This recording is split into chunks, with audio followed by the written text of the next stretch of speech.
This is the Voice of the Land podcast with your hosts, Kevin Arnold and Nick Paulus.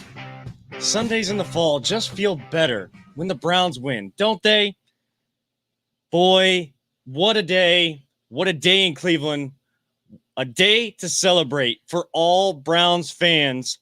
A win is a win, as they say. We will break it all down here as we go forward, but a win is still a win. The Browns are 1-1 after winning their home opener and going to 1-1 on the season with a 31-21 victory over the Houston Texans. A lot of ones in all of that. But thank you so much and welcome to another edition of the Voice of the Land here as part of the Big Play Network and your Big Play Browns postgame show.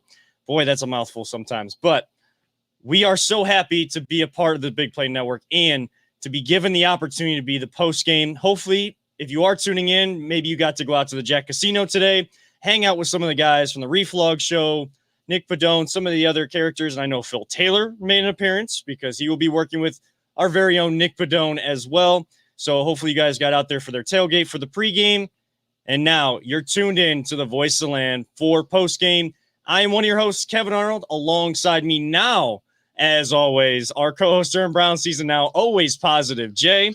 Man, is it good to be on the show after a victory, finally. You just feel better, like all the stress is out. You don't have to, feel like, when are we going to get a win? When are we going to get a win? We knew it was coming. This team is too good. You don't want to fall into, and we did not do that today. So even in a 17-game season, you don't want to fall to 0-2. But it was looking like that for a certain amount of time. It was a little scary there. It was. So we'll break that all down. And of course, we also have our producer extraordinaire behind that proverbial glass, Peter Tellup. As we said, Big Play Network, and we are partnered with LPV Productions. And we are brought to you by Vector Technical, the right person, the right job, the first time, and DP Construction LLC. Reach out to them for all your concrete construction needs. I've heard the phone number before, but if you're just tuning in for the first time, you got a concrete project that needs done, reach out to our buddy Tyler LaFrada, 330-217-4999. That is 330-217-4999.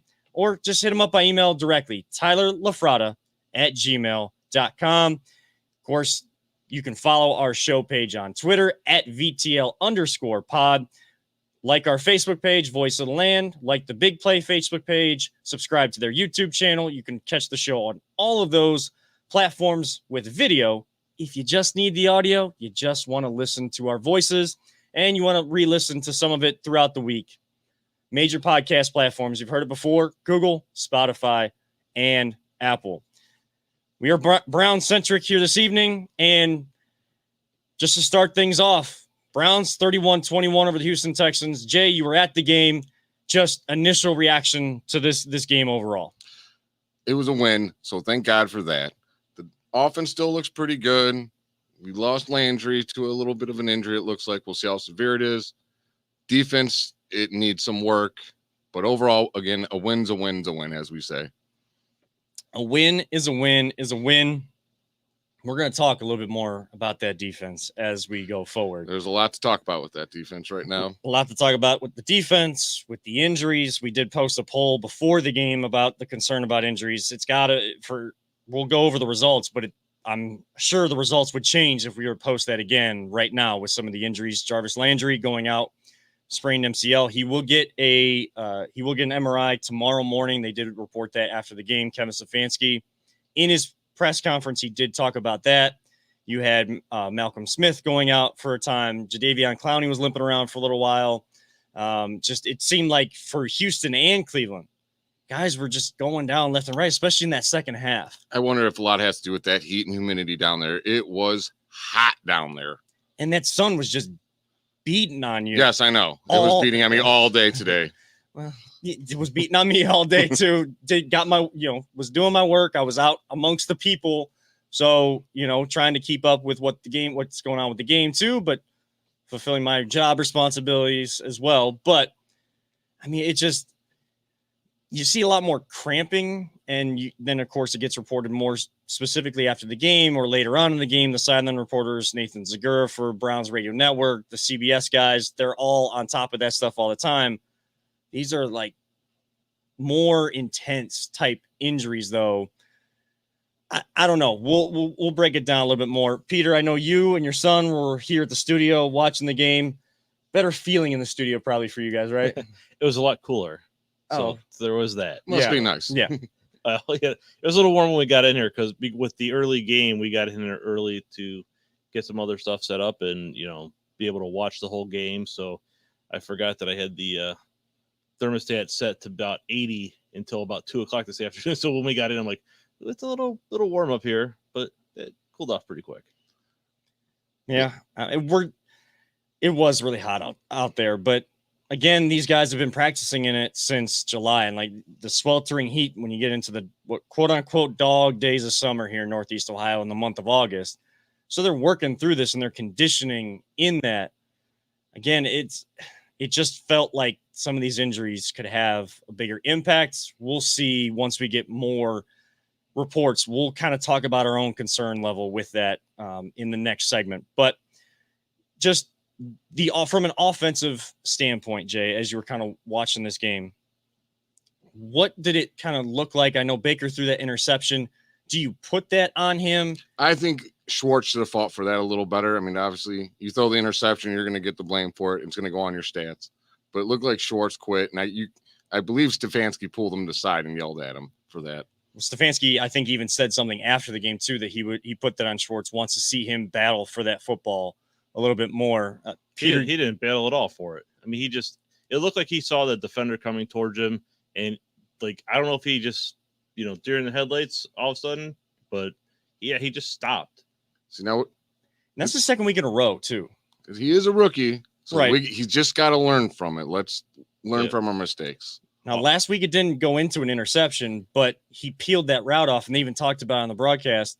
Like you have a step on the guy, and you got the speed. Just keep going. It was almost looked like a deep option route where he's like trying to figure out what the defensive back is going to do, what the cornerback's going to do.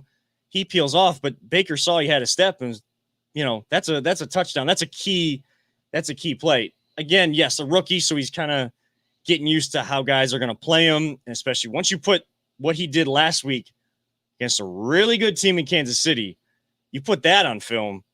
They're going to have to respect it. They're all professionals. They're going to have to respect it, and NFL teams are going to have a scheme. No matter how good or bad they end up this season, everybody just assumed this was going to be a blowout because Houston's supposed to be terrible this year. They're professionals still. And when you have a defense giving up a lot of yards, it's one thing to give up a lot of yards to Kansas City. It's another thing to do it to Houston, and it looks exactly the same. If you can't get off the field on third down, what it drives me nuts when there's someone wide open on third down. Like, how does someone get wide open in the NFL in the first place? And on third down, they got to stop that. They got to clean it up. And I believe they will. Yeah.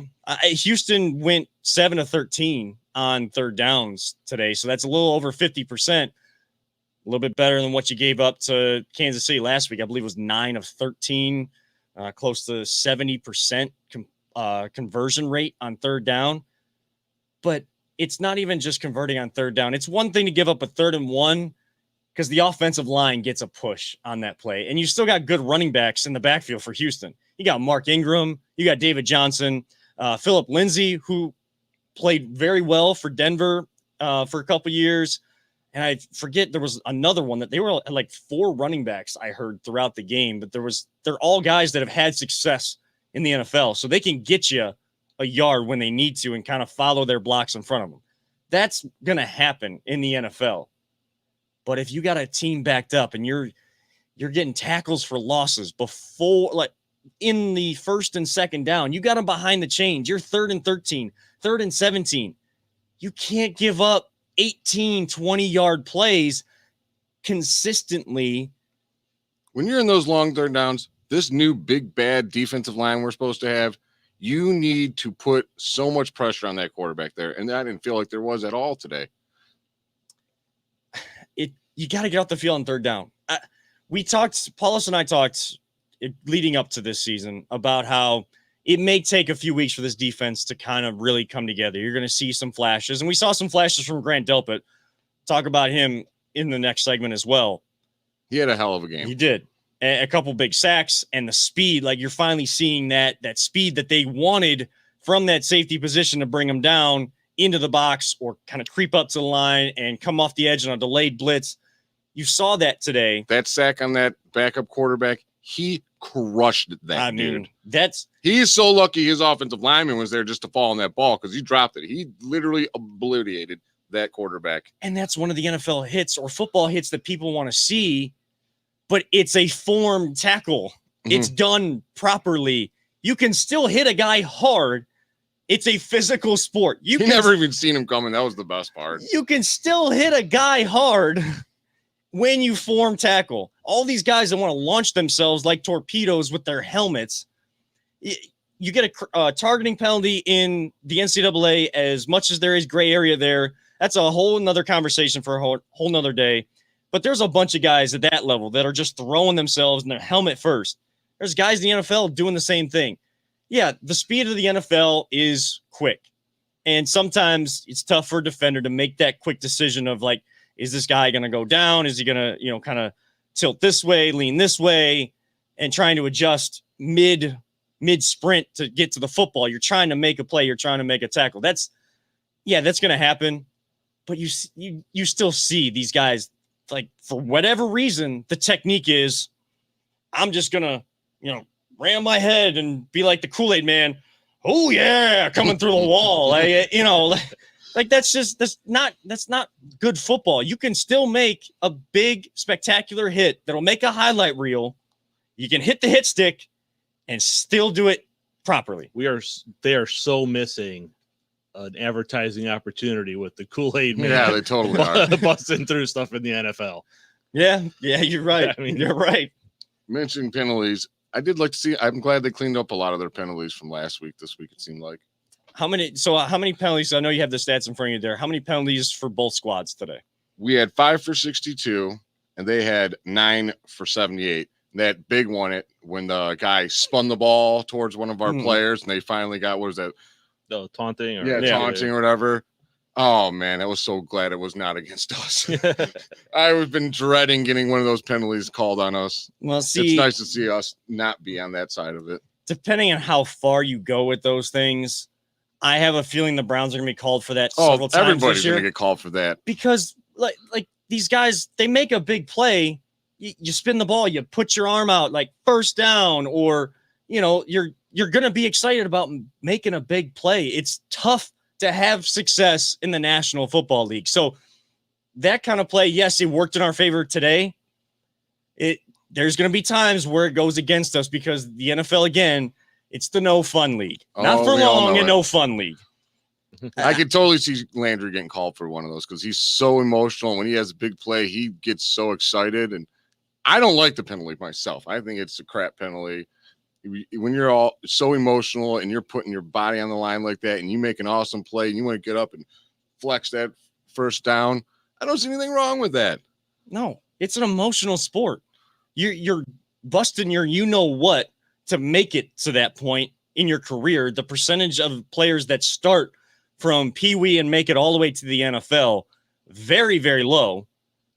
You work your butt off to get to that point.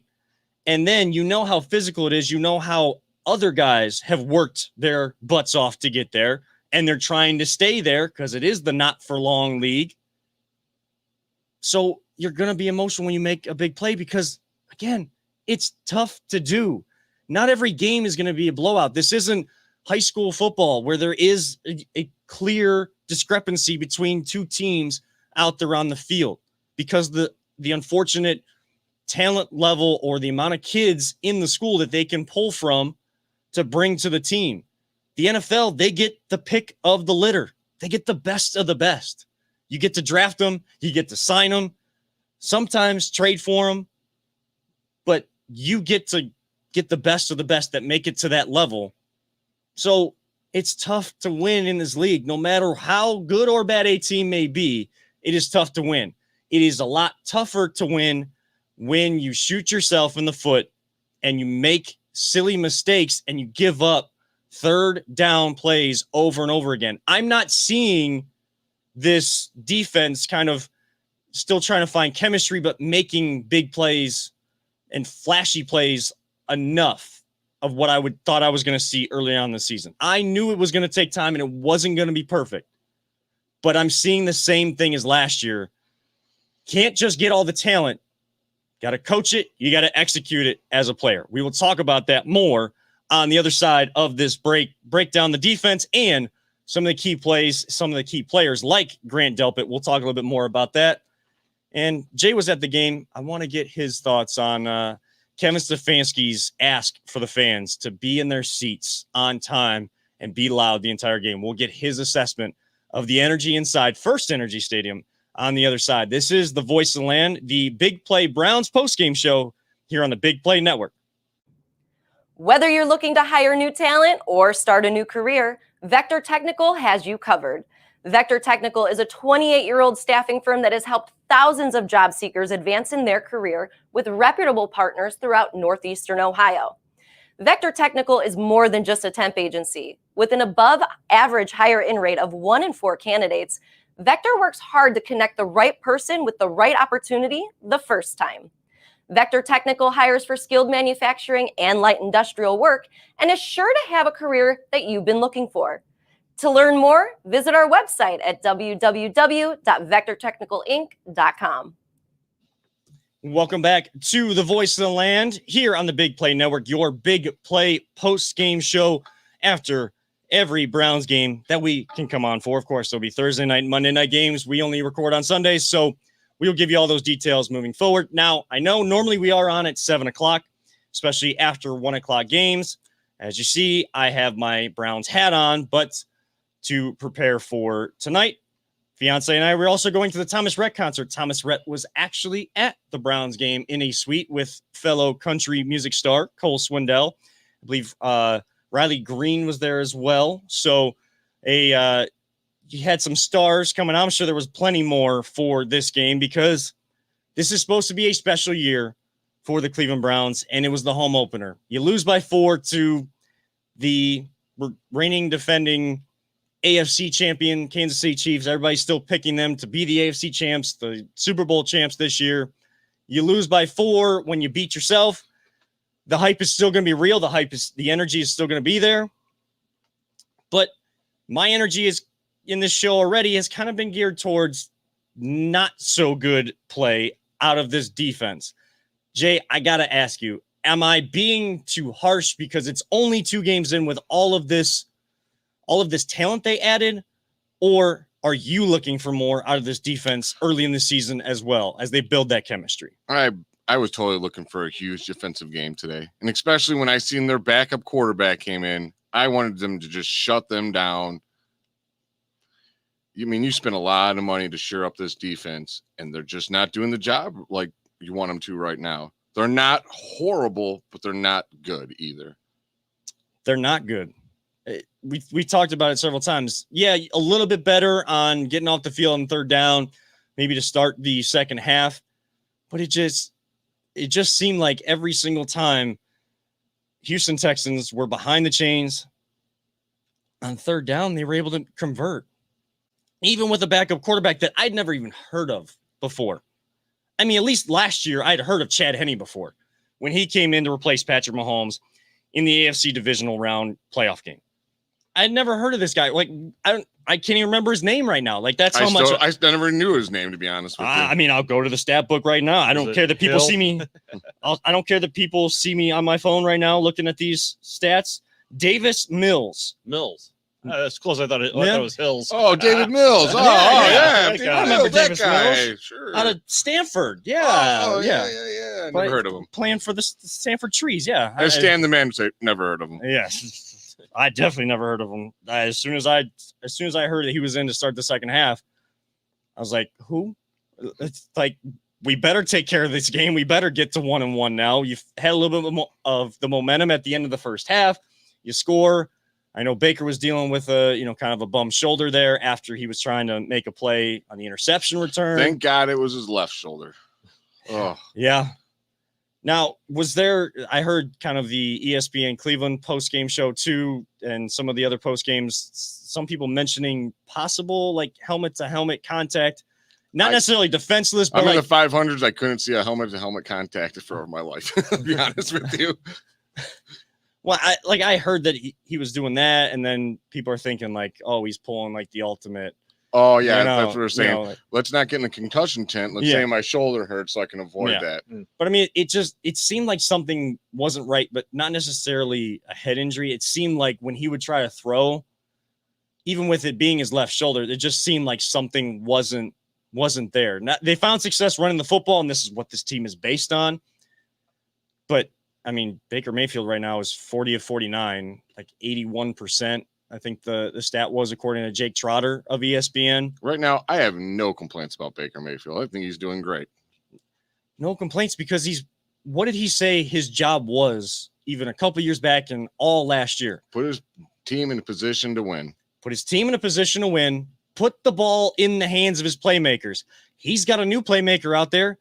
Put the ball in the hands of Demetric Felton. What a game by that young man today, man. He was the difference maker. Yeah, and so you have all these options as much as it sucks, and we hope for the best for Jarvis Landry because we love Jarvis Landry on the show. We took on the mantra, bless him, when he started that. Like, that was a staple of the Voice of Land, and Jarvis Landry has been a staple of this show, and we have been fans of his and talking him up for 2 years now. But it sucks when a player like that goes out. You're still getting more and more weapons to use offensively. This game should not have been 31-21. The reason it wasn't, again, can't get off the field on third down. Should it get better throughout the year? Yes, because the chemistry will build. I'm not here to say anything like fire Joe Woods. Like, I'm not like hot take guy. I'm not callers to these radio stations that may have had a few extra before and during the game that are saying trade Baker Mayfield for Deshaun Watson right now. No, I'm not going to do that anyways because Baker's already a leader. We talked about that ad nauseum. Definitely not doing it now with the alleged acts being put up against Deshaun Watson. There's a reason why he's not playing for Houston and why everybody stopped trying to trade for him. And it has nothing to do with football, but it's making a statement that we want high quality, high character guys. And there's something not right here. Get it figured out. And if we were wrong, we'll take care of that on the back end. I'm not here to say fire Joe Woods. I'm not with these hot takes. No. But it's got to be better. You get a team in third and long, got to get off the field. And they know it. They definitely know it. They're going to work their ass off all week. You got to keep getting better. Each week, get a little better, like they say, a little better the next week. Every day, get a little bit better. And if they keep doing that, the talent is on that defense. It's just like they're playing out of sync or something. There's too many guys wide open. When you see guys wide open, that's usually a miscommunication in the defense or someone's blown coverage. So I'm just hoping it'll all eventually sync up together like this offense is and start rolling. But I needed to start with that defensive line and put some pressure on that quarterback more. You can't have your star defensive player not really mentioned on the broadcast or during the game. I don't know how many. I mean, I'll look it up here in the break and see how many tackles he had. But, I mean, where's Myles Garrett? I mean, you got to get home. Jadeveon Clowney was able to kind of, make a couple plays or cause some issues for that offensive line for Houston. But, if he's able to do that, then they got to start thinking about him. Like the whole thing was, can these guys work together and help one another make big plays? Again, game 2, so I'm going to take a deep breath and step back and not get up on some sort of high horse right now and really break this down and say the defense is absolutely horrible. It's just you're going to face better offenses as the season goes on. See, they're not far from horrible. Jacksonville's a horrible defense. Yes. We are nothing like Jacksonville. Please, right. Can't go there. But the standard we are now holding this team to. If we want to go to Super Bowl, we got to be better. The standard we are all holding this team now to, and everybody's expectations for this team, in order to get better and better every single week, You cannot cause or create or develop these bad habits, because when bad habits creep in, they tend to snowball if not taken care of early. So sometimes I say these things, and I used to get under Paulus's skin saying these things too early. Sometimes I say these things when it's maybe not as big of a deal that it sounds like what's coming out of my mouth. You're just trying to nip it in the butt. I'm trying to nip it in the butt because I know exactly what Coach Stefanski is saying to his guys. We got to nip this in the butt now so it doesn't become an ongoing problem. And as long as that happens, everything is fine. They will hold themselves to a higher standard. They will be accountable for mistakes that they make, and we'll move forward. It's just do your job, execute, and get better week to week. I'm not looking for Super Bowl caliber team in week 2. I'm looking for a semblance of a team that will develop into a Super Bowl team, as Tampa Bay did last year, who lost their first game, developed as the season went on. They were playing their best football at the end, got a couple lucky breaks, but more so just guys doing their job, all playing the role that they were given, and they ended up winning the Super Bowl last year. If we want to be that kind of team, can't have bad habits creeping into your locker room. No, you can't. Those are just those things that. Man, we sound so down. They did win, didn't they? Yeah, they did. Yeah, They're I think it's 1-1. because we expect so much from this team this year. Yeah. That, like you said, we really expected a much bigger defensive game than what we saw. Mhm. And I totally did. I thought this was going to be the day that we showed what our new defense is going to look like. right. And we're like, oh, it was just Mahomes last week. That just happens to everybody. And when Mills came in, I remember his name. I'll forget it as soon as this show's over. He came in, my mind's going back to, what it was, a 3rd and 13 with the Henny comes. It's like, come on, guys, please don't do that. And they stopped him, and that, like you said before, that hit by Delpit. Yeah. Oh, I loved it. Mills will remember his name. Yeah. Well, now maybe some of these issues are coming in from guys being in and out of the lineup and more injuries today added to the list. I mean, Jay, where is your concern level in terms of injuries for this team? Good that they got the win today, but where is your concern level with injuries today? They had Elijah Lee come in, who's a special teamer, who he was the only middle linebacker left at a certain point with Malcolm Smith I'm going not out. too concerned. None of them seem to be major injuries to our guys right now. Let's see what Landry's is. I'd really would not like to have him miss too many games.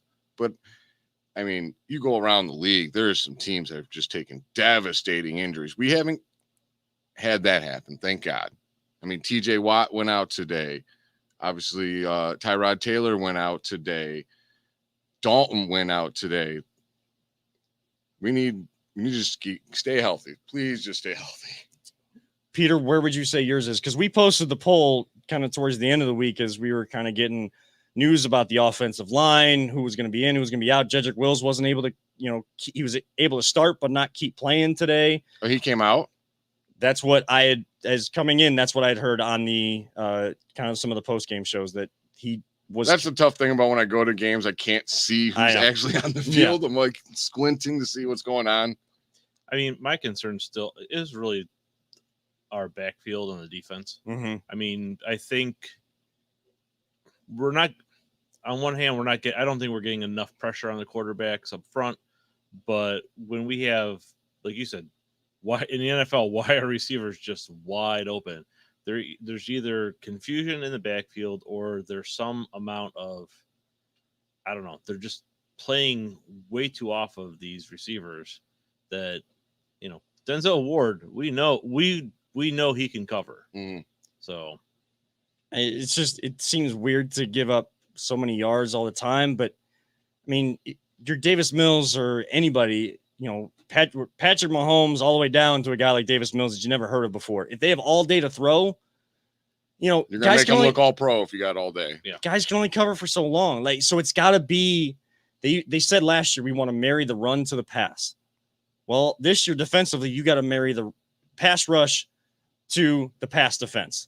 You got to marry those two so that one doesn't have to do more than the other. Either the front line's got to get home or at least cause enough pressure. If they do get that pressure and force the quarterback to get happy feet in the pocket, then the cornerback's got to make the play. But again, injuries are going to play into that, and a win is a win. And you love to be able to talk about these after a win because, look, we beat professionals. We beat an NFL team today. We got our first win, and we got a lot to improve on. Like, we have still things that our mind is still focused on the ultimate goal while still taking this 1-0 every single week.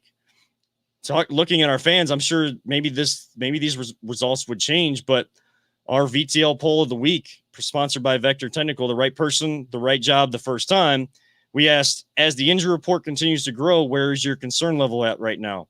50% of fans said that they are slightly concerned, 34% not concerned at all, 9% very concerned. I would think that the not concerned at all crowd would probably drop a little bit, and that would filter in your slightly concerned to very. That was concerned. slightly. That's what I voted. But my biggest concern was Jedrick Wills going down, and then his backup Hubbard going down, and I didn't want to start a rookie over there.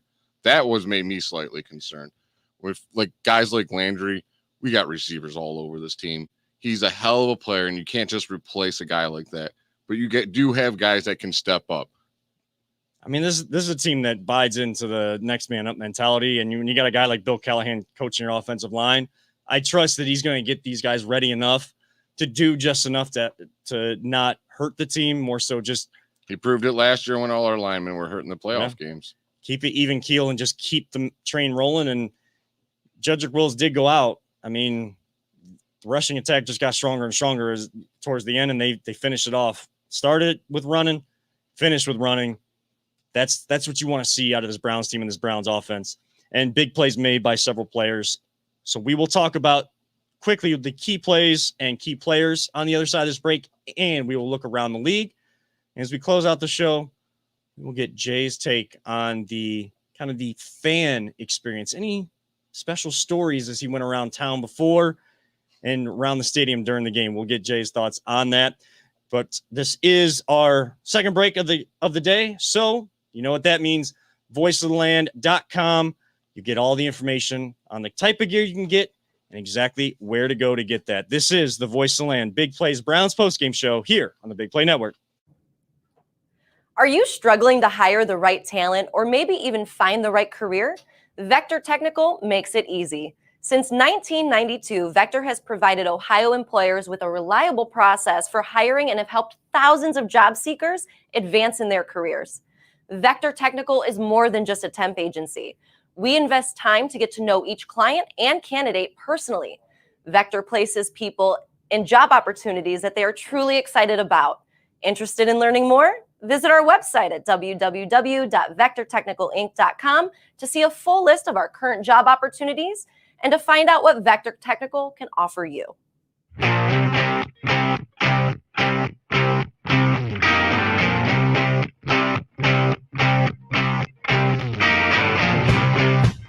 Get your gear at voiceoftheland.com/shop. Welcome back to the Voice of the Land, your Big Play Browns post-game show here on the Big Play Network. Kevin Arnold alongside always positive Jay and our producer extraordinaire, Peter Tellup. Jay trying to help keep me positive throughout the show because we did win. We did win. Just making sure that any issues with this team, don't become a growing habit that is harder to break as the season goes on than it is early in the season. With a win under your belt, it's a lot easier to kind of take that in the film room, break these things down. And I know the defense will come out even stronger next week as they did improve from last week. And the more that they gain chemistry together, the better off this team will be. Now, Jay, before we go around the league, I want to get your key big play of the game and your key big play player of the game. They're both the same player. The player is the guy who did the play. It's Demetric Felton. That screen pass where he scampered and broke 3 or 4 tackles. That was awesome. And that's what got us the momentum to go back in this game. And we didn't look back after that, felt like. He had some awesome key plays down the sideline. And, man, can he juke dudes out of their shoes. I mean, he's the Pac-12 leader in, missed tackles. And he's showing it. He's showing it. People can clown on the Pac-12 all they want. It's still a Power 5 conference, and you're doing it against other guys like teams that Davis Mills played for in Stanford that have had quality programs throughout the years. You're still a leader in a Power 5 conference, especially avoiding tackles. You got something, and it's still going to translate to the NFL. You're going to find a way to have success in the NFL. Peter, do you have a big play and or big play player of the game? I have to agree with Jay. I think that really, the whole game was kind of that stalemate at halftime. It just kind of felt like this could really go this could really go either way, and that him just like going was fantastic. I mean, when you see your teammate do things like that too, it fires you get up, excited. And you're like, look at him go. You just want to go out there and do the same thing. And that's what the team needed. And I think it really was that spark that kind of pushed us forward. Because you also see a young guy like that, a rookie, working to, he got drafted, so he's going to make the team, but working his way to still be a part of the game plan every single week. When you have two of the best backs in all of the NFL in your backfield, in Nick Chubb and Kareem Hunt. When you're given an opportunity, you got to take it. You got to take it. And he took it. Took advantage of that, especially on that 33-yard touchdown reception on the screen pass from Baker Mayfield. Baker's first touchdown pass of the year. So now he's 1 touchdown to 2 interceptions. Again, I don't like stealing a line from any Steeler player, but the nameless gray faces in the national media who just want to just look at just those numbers, touchdowns, interceptions. I'm sure they'll talk about that. But you got to talk about, with this team, you got to talk about Nick Chubb, Kareem Hunt, and now Demetric Felton. And then Baker Mayfield, the ball not touching the turf very much. And, threw a bad interception. He's trying to throw it away last week. This week, putting it still into a dangerous area, but wide receiver kind of, not making a play on the ball when he should or when your quarterback expects you to. That kind of goes hand in hand. Baker Mayfield is the accurate quarterback that we all thought he was going to be coming out of Oklahoma. And you see what year 1 to year 2 in the same system can actually do for a good quarterback like Baker Mayfield. And it's awesome to watch. And they still have room to improve too. And it's just going to get better and better as the weeks go on, just like this defense will. My big play of the game and big player of the game kind of go on what you were talking about, Jay. Same player making the play. It's Grant Delpit. First football action in over 2 years. And you saw the safety that they drafted in the second round. You saw the speed. You saw the power. You saw the finish. You saw the attention to detail when his number was called to hit those delayed blitzes and to make a play on the ball or play on the player. He was making those plays. You don't want to see them or a safety or a defensive back. If you hear their name, just like an offensive lineman, you hear their name because the laundry's on the field. Not such a good day. Grant Delpit flashed and made Houston feel him today. And that sack on Davis Mills, you could just roll that just consistently in a GIF. If you put that in a GIF, there's no sound in GIFs. I'm going to hear that hit every single time people use that on Twitter and on social media. Nuts when he hit him. And that stadium was loud. Oh, it was rocking. I'll tell you about it later. Yes, we will get into that on the other side of our last break. But before we do that, so the Browns get their win 31-21. They go to 1-1. They put that first win in the win column. We can all just take a nice deep breath, enjoy while it is warm outside, you can enjoy still the nice summer feel, this nice summer smell to the air. It makes your Sunday nights a lot more peaceful, you can appreciate it more. I know my fiance and I are going to have a great time at Thomas Rhett tonight. Take 2 on Thomas Rhett. It's just, you just feel good and you go into a week as much as people don't want to go to work on a Monday, Jay, you said in a break. Well, when we wake up on a victory Monday, you get a little more energy on that victory Monday. It's a little easier to go in. You kind of do want to go to work and talk about to your buddies and how this happened and that happened. And if you're fortunate enough to work You somewhere, can watch SportsCenter, which I won't do if they lose. yeah, sometimes even when they win, I don't even watch SportsCenter because it just makes the victory Monday, victory Sunday night feeling even better because I don't need to hear their angle to it. I'm sure some people would say that about me too.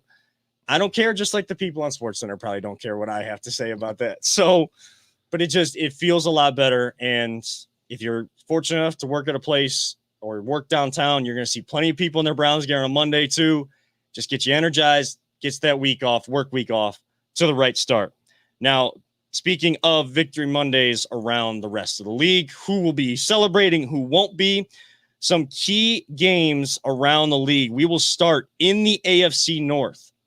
The Chicago Bears get their first home win of the years. They went home for their home opener today over the Cincinnati Bengals 20-17. Andy Dalton went out and Fields has come in. So we might be seeing Justin Fields next week. Might be seeing Justin Fields. And everybody kind of circled that Browns game. I heard week 3 a lot. Like, when do we see Justin Fields if he doesn't win the starting job out of camp? When do we see Justin Fields? I kept hearing week 3, and then it didn't dawn on me right away. And then I looked at the schedule. Oh, week 3 is against us. So he's coming back to the Buckeye State to play against us. You're going to have a game plan together because he can beat you with his legs, but he's pretty accurate. As Buckeye fans, I think I've heard a lot of people say this. We've been spoiled over the last few seasons with Justin Fields and now kind of seeing CJ Stroud. Not that CJ Stroud is a problem or that he can't play football, but there's more inaccuracies there, throwing guys high and putting balls in dangerous spots more often than not when you think that the Buckeyes should be blowing more of these teams out.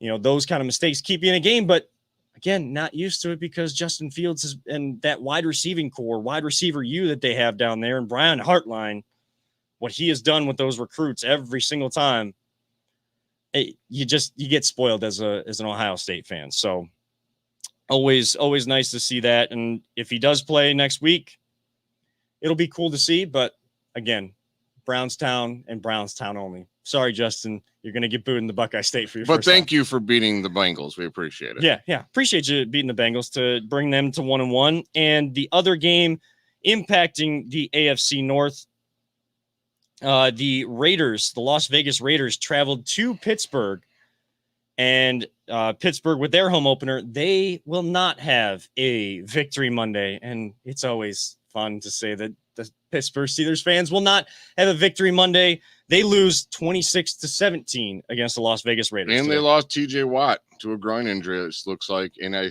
think I read the last play of the game or towards the end, Dante Johnson got hurt too.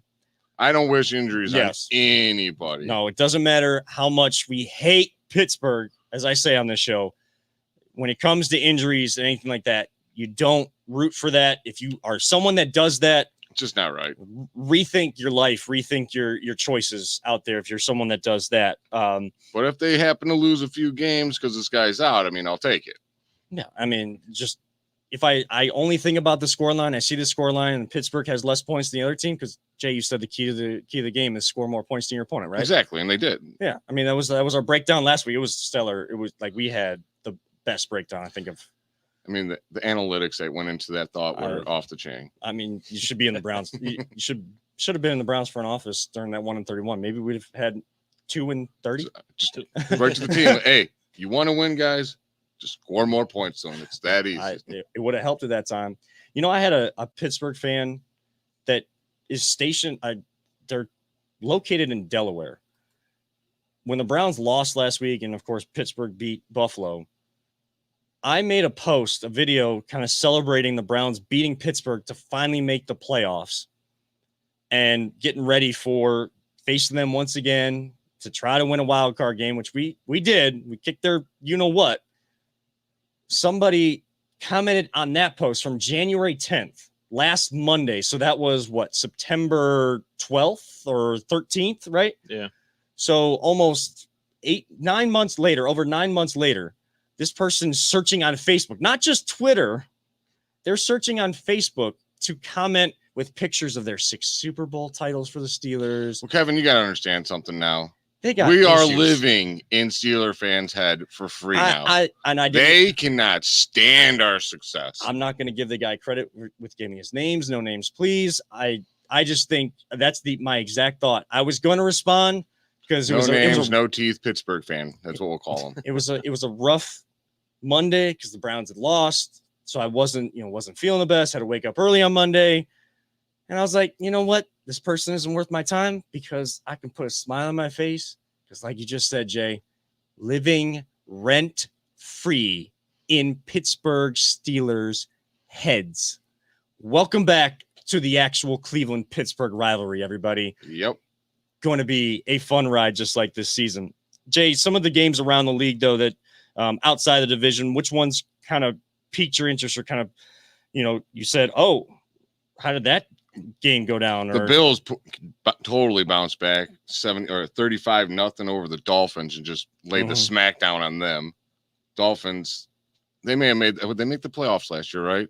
I'm not sure if Tua's got hurt on that one too. Yeah. I mean, unfortunately, Tua's been dealing with injuries for a long time too. You don't want to see that for a guy, but 49ers beat the Eagles 17-11. Eagles, I told you guys, man, they're not a joke team. They may have lost today, but they're a solid team. Yeah. I think that Jalen Hurts and having Devontae Smith, as they build a little bit more there. Another up-and-coming team, Panthers, who beat the Saints 26-7 today after the Saints had an awesome game last week. Panthers got a really solid team too, man. Yeah, and of course the Saints not being able to play at home with we're wishing all the best to New Orleans and all the areas affected by the hurricanes and the hurricane season down there. But, they're usually used to playing in a dome. Jameis Winston beats up the Packers last week. He's eating W's or whatever. Probably not, but he's feeling like he should be eating W's. And then this week, I mean, that's probably the score that as I was going through here on the ESPN that jumped out. Sam Darnold throwing 2 touchdown passes. That just tells you he was in the wrong location last year, man. Sam Darnold's a good quarterback. Oh, the Jets is, that's who's their coach? I can't think of the weird eye guy with the eyes and the press conference. Adam Gase for New York Jets. I cannot believe he lasted 2 seasons. I'm like, first off, why'd you even hire that dude? He sucked wherever he was before. Miami, I think, wasn't it? Yeah, he was terrible. Yeah. Hey, we're not one of those organizations. Dude, I would have fired him after that press conference. I'm not going to lie. I was like, what are you looking at, dude? You're so weird. What are you doing? You know what? Screw that guy that started the show was talking bad about the defense because guess what? The Browns aren't those organizations, and we actually have a legitimate chance to contend this season. So it is a great victory Sunday night. It is going to be a great victory Monday. Here we go, Brownies. Here we go. Whew. And I'm sure there was a lot of that in the stands. Oh, yeah. This afternoon. So we will talk about that. Jay's experience at the game, of course, a season ticket holder. I'm going to need your Muni Lot experience. Maybe not. No names, please, on that one. No names, no details, please, on that one. Maybe. We'll see. We'll think about it here in this break. This is the Voice of the Land Big Plays Browns post-game show on the Big Play Network. Are you looking for a career in manufacturing? Vector Technical has you covered. Vector Technical is a 28-year-old staffing firm that has partnered with some of the biggest and the best companies throughout Northeastern Ohio. The recruiters at Vector Technical will coach you through the entire job process and will help you land an opportunity that you are truly excited about. Vector does not add any additional fees and offers benefits as well as free online skills training through Penn Foster. To learn more, visit www.vectortechnicalinc.com and make sure to check out our job board to see a full list of our current opportunities and apply. Welcome back for the final segment of the Voice of the Land Big Plays Browns postgame show. Kevin Arnold alongside Always Positive Jay and Peter Tulloch. We've been talking Browns and NFL this entire time, as we will every single week. You guys have comments on the game or anything you want to talk about from the game. We do have a comment from, just pulling this up, N_Perone3, if I'm saying that correctly, and I'm sorry if I did not. It's Perron. That's my stepbrother's last name. It's Perrin. Perrin? Okay. So appreciate you helping me out with that because he does say always positive. Jay is the man. Oh, 3 man. exclamation points. Maybe it was my brother. What was the first name? It just has the letter N and then N underscore. Oh, that's Nelson. That's my nephew, actually. Okay. There you go. So shout out to Nelson. No, that was just a regular fan. I'm the man. Yeah. Oh, well, either way, you're still the man, Jay. There's a reason why you're here during the Browns season. We're not just saying you're filling in for Paulus. You are here. You have always been a part of this show. Appreciate it. Now you're just getting out there in front of our cameras that much more, as you should. So he also said that go Browns, great team win. It was a great team win. They gutted it out. Sometimes you got to fight for No them. bad special teams today, I don't think. No. What are a kicker? He did pretty damn good job today, I believe. Yeah, I heard Jim Donovan call his field goal attempt, saying he was a little lucky. He's lucky because Houston got some pressure off the left-hand side of the line, so he was good to get it off quick. But no issues, or didn't really see the ball kind of knuckle or tailing off to one side. Pretty true, pretty confident kicks from McLaughlin today and going forward. So, and he also got his first field goal. So congrats to him. 4 for 4 for extra points. That's all I need. Just be perfect. Just It ain't got to look good. Just be perfect. Just be perfect. be perfect after touchdown. That's why I call it a PAT, right? Exactly. Now, Jay, you were down there for this great team win, as Nelson said. Kind of your thoughts. First, I need your assessment because I even posted it last night to remind Browns fans. Coach Kev is here to tell you, and Coach Kevin Stefanski told everybody, get to the stadium. Get out of Muni Lot. Get out of your tailgates. If you have tickets, if you don't, do what you got to do. But if you do, get to the stadium. Be loud. Pack First Energy Stadium. How did the fans do today on Coach Stefanski's Now, this request? is my 4th year of having season tickets, and this was the best I've seen as early people getting there. But we're still not packed at the beginning of the game. And people are, I would have said it was 75% packed, though. But I'll give them this. They were loud all day on defense. They never stopped. They were definitely a home field advantage today. I think there was a time where we were so loud, they had to call a timeout, I think, because they just could not hear the play call on that field. Yeah, I don't want to be like Miami Heat fans. We also don't have like nightclubs either, but Miami Heat fans, especially in their heyday with LeBron, Bosh, and Wade. There's Miami Heat fans? I thought they didn't exist. I thought they were just digital people they put in their I don't know. stands. I just remember those games coming up on my television somehow. I guess I was watching LeBron. I don't know.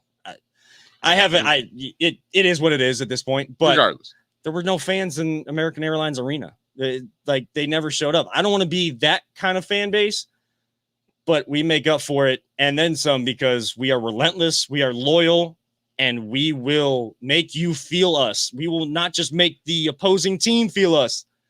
We will make the nation, the world feel us here in Cleveland. I think that's what makes this town so special and the fan base so special. And I mean, I know you wanted stories from the Muni Lot. The best part was just the interaction. Yeah, I was down there to do a job and help with promotion, things like that. But it came down to this is a Browns town. We're all Browns fans. We're gonna have conversations with so many people just excited, just ready to go. Everyone, that's the unique thing when we go tailgating down here. Everyone is cool with everybody down there, unless you're wearing Steelers gear, and then you're just gonna get hated on. But you're all right, There was a couple. I don't know why they were wearing Steelers gear today, but they definitely had a few choice words thrown their way. I saw some Detroit Lions gear. I saw Buffalo Bills gear. I mean, it was like 1 or 2 people, but I can understand. I understood that if you're going to the game, we're playing, let's say the Detroit Lions, wear your Detroit Lions gear. But if you're going to the Browns game and they're playing the Texans, why are you wearing Lions gear? Well, I don't know. Well, maybe I can't confirm or deny whether those people were actually going to the game or they're, maybe transplant to our city from there and they're still holding true to their teams. What's wrong with them? They're in Cleveland. Let's root for the Browns. We're so good now. Get with it. Get on the program. I mean, at this point, why not get the bandwagoners too? I mean, Detroit doesn't. I'm not against bandwagoner fans. Some people are.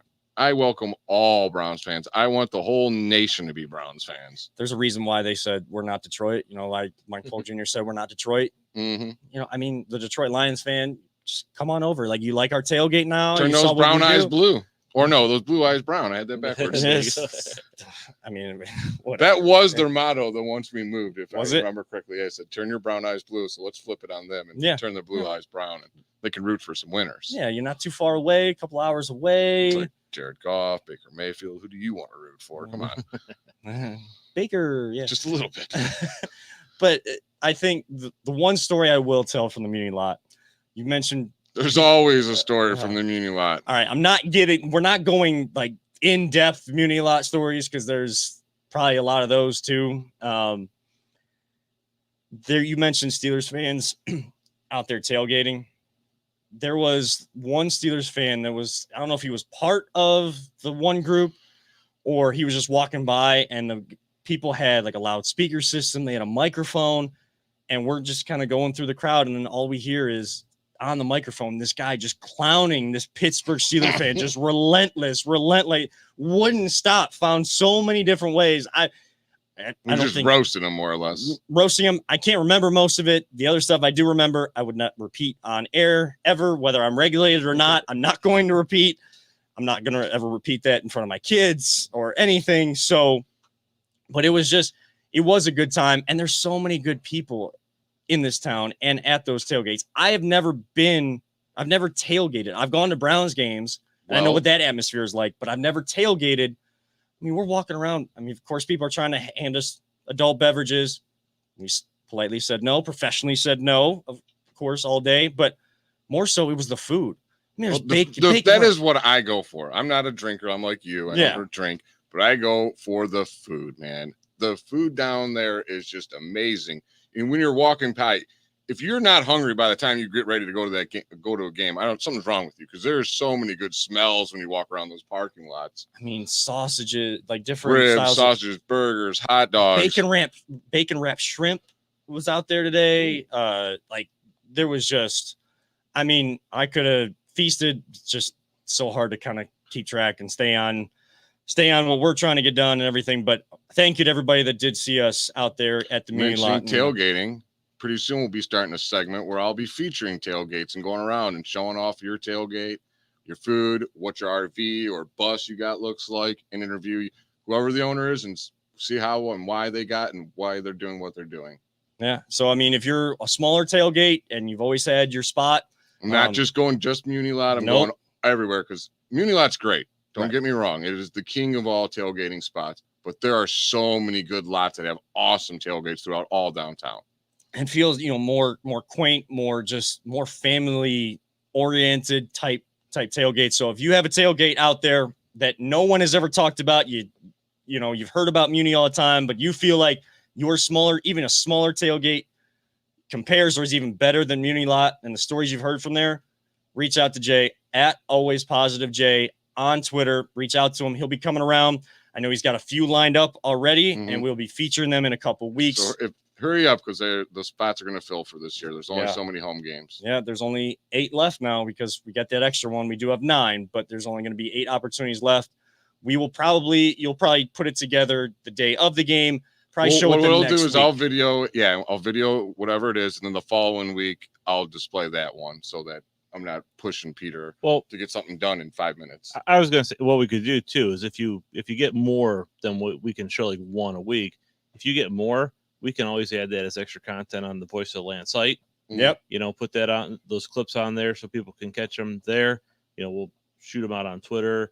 I think if anyone out there has like some crazy tailgate stories, hit us up. Tweet us at I love BTL_pod. Yeah. Because I think that would be great, because maybe we'll reach out to you and find out some more info about that too. Yeah. So by next week we'll air the stories that within reason we will air some of those tailgating stories, and we're right back at it next Sunday, 1:00, First Energy Stadium. The tailgates will be rocking. I'm sure people will still line up the night before. The videos of that. Oh my God. They were there like Friday lining up, I think, outside. Yeah. There was videos from Cleveland.com last night. Matt Fontana of ESPN Cleveland this morning, as him and Chris Oldak. It's telling you, man, these tailgaters don't play. They don't. They are serious about what they do, and And they they- love it. and- But it's so fun. It is. And some of them had actually pulled out their grills like right there on the street, and we're doing it last night before they went to bed in their Like vehicles. today, I probably met about 10 different people I knew from Twitter that came from Colorado, Arizona, Florida, Mhm. 2 people from Pennsylvania. They come all over just to come tailgate. Some of them weren't even going to the game. Hey, That's Cleveland crazy. Cleveland fan reach is worldwide. Well, It's my not- sister-in-law and my her boyfriend out in San Diego, he told me last night, yeah, we're getting up and we're going to one of the Cleveland the Browns backer bars out in San Diego. I got up and I went to the casino and lost $100 in 5 minutes. That was a lot of fun. Hey, well, hey, you talk about Browns backers. You guys can reach out to us too. We'll we may not be able to get those videos and what we're gonna do with the tailgates, but send us your stories too. Like what is your game day like? If you're not able to be here in Cleveland, what is your game day like? I think it's important. That's a great idea. Yeah, send us some video if you have video clips of a Browns backer Yep. bar outside of Cleveland, even in Cleveland, where you guys are celebrating. Send us a short video clip. We'll see if we can incorporate it in the site. Or You put can together watch your something. video on the pod. Yeah. Awesome. And in what we hope and anticipate is going to be a special year for the Cleveland Browns. It's going to be a great year. We want to highlight why this fan base is so special, and not just what you see in town and the people that get to go to Muni and all these other tailgates around town and get to go to the games. The people that are there every single week, whether they're 3 hours behind, 6 hours behind, 6 hours ahead, wherever it is around the world, always watching Browns games, whether they win, lose, however they do. We want to feature everybody and really show the world why it's Cleveland against the world at all times and why we come up with that mantra. Some people think it's funny. A lot of us, we think we take it seriously, not because we think that everybody's against us. We just have so much pride in our city. We just have so much pride in our city and not enough light gets shed on that. We will do that here on the Voice of Land. So Browns backers, tailgates, reach out to us at VTail_pod, at Always Positive J, at Kevin7, KEVANINSEVAN, and at LPV Productions across all social media sites. Jay, so we wrap up here this evening. Just your final thoughts from this one. Any like special kind of moments in the crowd today as well, or just a crowd of jubilation after that one, probably. Yeah, it just seemed everyone was so excited to get that win today. It was awesome. I mean, like I said, we wanted our defense to play better, but we won. You won by double digits. I'm not complaining. I'm happy. We're 1-0, tied in first. Everybody else in our division lost. Hopefully the Ravens lose tonight. Let's take our division this year. Yeah, Kansas City, and we rooted against you last week. Help us out this I week. love you, Mahomes. Drop Yeah. 5 touchdowns on them. Travis Kelce, Cleveland Pride of Cleveland Heights. Come on, man. Get with it. Get in the end zone tonight. Tyreek, you didn't get 200 yards last week. Let's see you do it this week. Come on, Yeah, get it together. You're better than that, Tyreek. I think you can do that tonight. Peter, final thoughts as we wrap up. I'm happy with the win. I was, like I said, halftime a little bit, felt like it could go either way. I'm happy that they got it, and hopefully the defense will, cover the other team's receivers a little bit better next week. I don't know who was sitting in my seat to start this show and who was, the negative Nelly on here about the defense and everything. I think he was just trying to help Coach Stefanski keep the message going from all different angles. Keeping us humble, man. Keep us humble, keeping us accountable. We have high expectations. We got high expectations. So, that guy was just trying to do his job, but we're here to tell you the Browns won.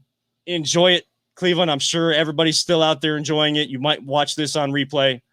Keep enjoying it. And let's bring that energy. Let's bring it even more next week. Let's bring the energy. Let's raise it every single week instead of having the opener If the being the team's gonna highest get level. better every week, we'll get better every Yes. week. Fans, coaching staff, players, city, all around. This is all of us together in this whole season of dreams. Let's all get better next week, but enjoy your Victory Monday. Allow that to set in for 24 hours. But that is going to wrap it up for our Browns post-game show here for Always Positive Jay and Peter Telleb. I'm Kevin Arnold, reminding all of you, don't let anyone ever tell you it's just a game. And we truly love you all. 3,000. Here we go, Brownies. Here we go. Woo!